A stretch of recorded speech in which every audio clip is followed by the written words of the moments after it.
Lewis Hamilton might have just received the upgrade that changes everything.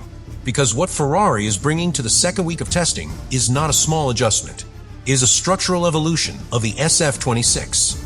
After thermal shutdown scares, after rear instability complaints, after whispers that the car was fast but fragile, Ferrari has responded with a new sidepod concept, a redesigned floor, modified aero balance, and updated energy software. And here is the key detail. In week 1, the SF-26 already showed potential one-lap pace capable of fighting for pole. Now imagine that same speed with stability, with proper cooling, with rear-end confidence tailored to Hamilton's driving style. If this upgrade works, Ferrari does not just fix a weakness. They unlock a championship contender. By the end of this video, you will understand why this leaked package could transform Hamilton's first Ferrari season from hopeful to historic. Subscribe now, because what happens in Week 2 could decide the entire direction of the title fight. Week 1 told us something very important about the Ferrari SF-26. It is not slow. In fact, on pure qualifying simulations, it looked like the fastest car over a single lap. That matters, because raw pace is the hardest thing to find in Formula 1. Stability can be engineered, cooling can be improved, balance can be refined, but natural speed, that is rare. The problem was not potential. The problem was control. During the opening test days in Sakhir, Ferrari pushed the extreme size, zero philosophy aggressively. Tight bodywork, minimal drag, ultra-compact packaging around the hybrid system. On paper, it looked revolutionary. On track, it looked explosive for one lap. But under sustained load, especially in desert heat, the car began to show cracks. Thermal stress increased. Components ran close to limit. And at one point, the system reportedly entered a protection mode to prevent damage. That is not something you want to see in week 1. Especially not with a new driver like Hamilton still building confidence. But here is the critical part. Ferrari did not panic publicly. They reacted internally, fast. The new side pod configuration for week 2 is not just wider for the sake of it. It introduces modular cooling panels.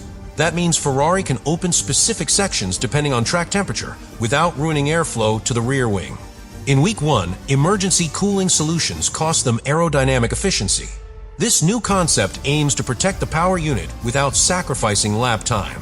That alone is significant, because if Ferrari maintains their straight-line efficiency while eliminating thermal shutdown risk, they immediately become more dangerous over race distance. But Hamilton's biggest complaint was not heat. It was rear instability. The original floor and diffuser concept produced enormous downforce. However, when ride height shifted under braking or crosswinds hit, the airflow stalled abruptly. The rear stepped out. That unpredictability does not suit Hamilton's style. He prefers a planted rear, a car that communicates clearly, a car that allows him to lean on it. So Ferrari redesigned the floor edges, reinforced key areas, modified the diffuser exit geometry, not to increase maximum downforce, but to widen the operating window. That is a very important distinction. Peak performance wins headlines. Operating window wins championships. If the car becomes more forgiving under braking and mid-corner load changes, Hamilton can extract consistent performance across an entire stint. And consistency is where titles are decided. Then there is the front wing adjustment. Subtle but strategic. Ferrari is reportedly testing modified flaps to synchronize aero balance with the rear active system. In week 1, there were moments where rear aero closed faster than the front responded. That imbalance creates nervousness at high speed. The new configuration aims to eliminate that delay. If successful, the car becomes far more predictable at the limit. And finally, the software. Energy deployment was not perfectly smooth in the first week. There were hints of clipping at the end of long straights. Now Ferrari has revised the torque delivery mapping. Smoother power on corner exit. Better battery management across a lap. Less aggressive spikes. More sustained output. That may not sound dramatic, but smoother torque protects rear tires. Protecting rear tires extends race pace. Extended race pace wins Sundays. So this is not one upgrade. It is a coordinated package. Cooling, floor, front wing balance, energy management, all aimed at turning a fast but fragile car into a stable weapon. And here is the key question.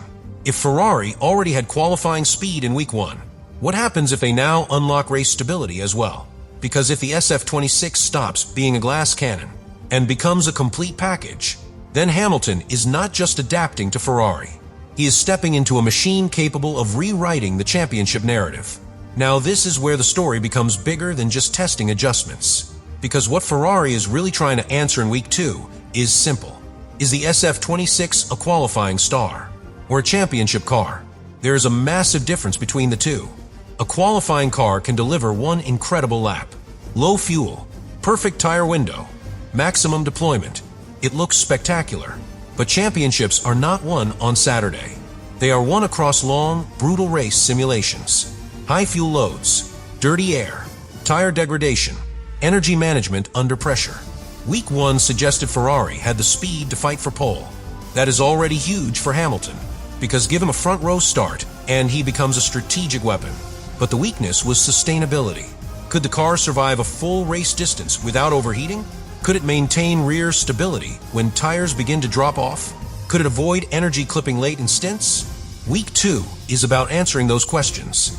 If the new cooling architecture works, Ferrari will be able to run more aggressive engine modes for longer.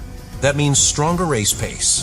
That means less need to protect components. That means freedom.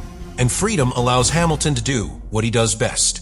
Manage tires, control tempo, pressure rivals into mistakes. But there is another dimension here that many people are underestimating. Confidence. When a driver feels the rear of the car is unstable, even slightly, he holds back. Not consciously, but instinctively. He leaves a margin. And at this level, even a tiny margin costs tenths. If Ferrari's revised floor truly widens the operating window, Hamilton can lean on the rear again. He can brake later, carry more speed into the apex, commit earlier on throttle exit. That is not just technical improvement.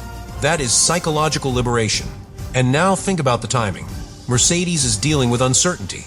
Red Bull looks strong, but has not revealed everything.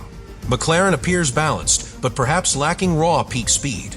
If Ferrari combines one-lap pace with race stability, they suddenly become the most complete package on the grid. And here is the hidden opportunity.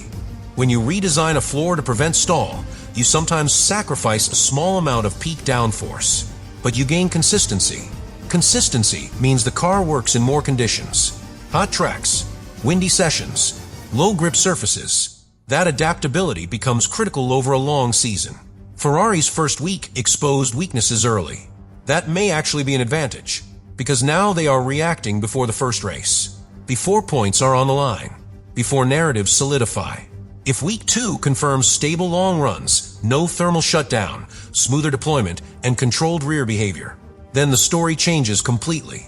The SF-26 stops being described as fragile. It starts being described as refined. And if that transformation happens, Hamilton's move to Ferrari suddenly looks perfectly timed. Not emotional, not nostalgic, strategic. The final judgment will come during race simulations, when fuel loads are high, when tire degradation sets in, when engineers stop chasing headlines and start chasing data. Because if Ferrari completes a full race distance without opening the engine cover, without emergency cooling measures, without balance complaints, then this leaked upgrade is not just big news. It is the moment the championship fight truly begins. And the real question becomes this: did Ferrari just fix their weaknesses? Or did they unlock a level of performance that was hidden behind them all along? But here is where the pressure truly intensifies. Because Week 2 is not just about solving visible problems. It is about revealing Ferrari's true ceiling. In Week 1, they were managing damage, protecting temperatures, stabilizing balance, avoiding unnecessary risk. Now, if the upgrade package works as intended, Ferrari can finally remove the restraints. And that changes everything. When engineers no longer fear overheating, they unlock more aggressive engine modes. When the rear no longer snaps unpredictably, drivers push deeper into braking zones. When energy deployment is smoother, straight-line performance becomes sustained rather than explosive and short-lived. That is how a fast car becomes a complete car. And this is where Hamilton becomes the central factor. Because Lewis does not need the absolute most downforce on the grid. He needs predictability. He needs rhythm.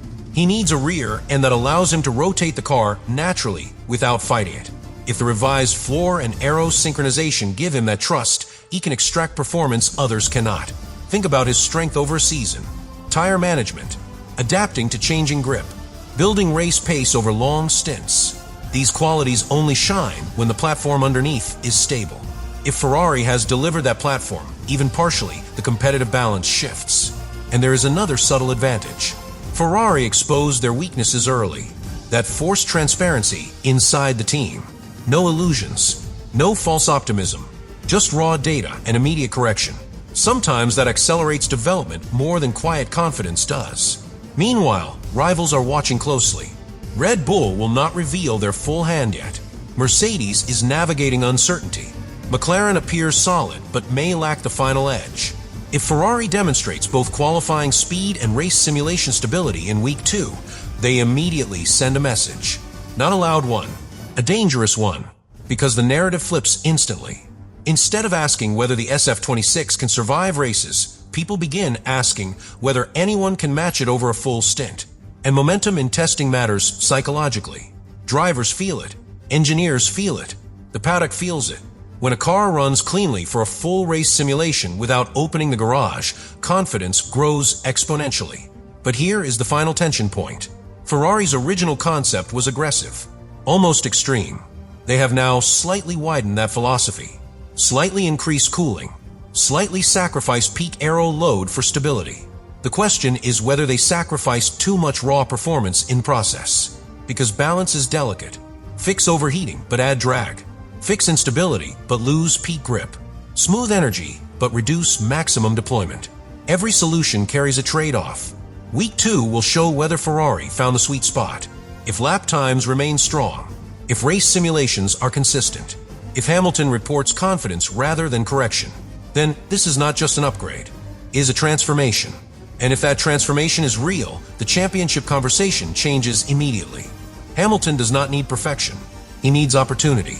If the SF-26 now offers that opportunity, even in the early phase of development, the rest of the grid will feel the pressure before the first race even begins. Because sometimes the most important moment of a season happens before the lights go out. And Week 2 might be that moment for Ferrari.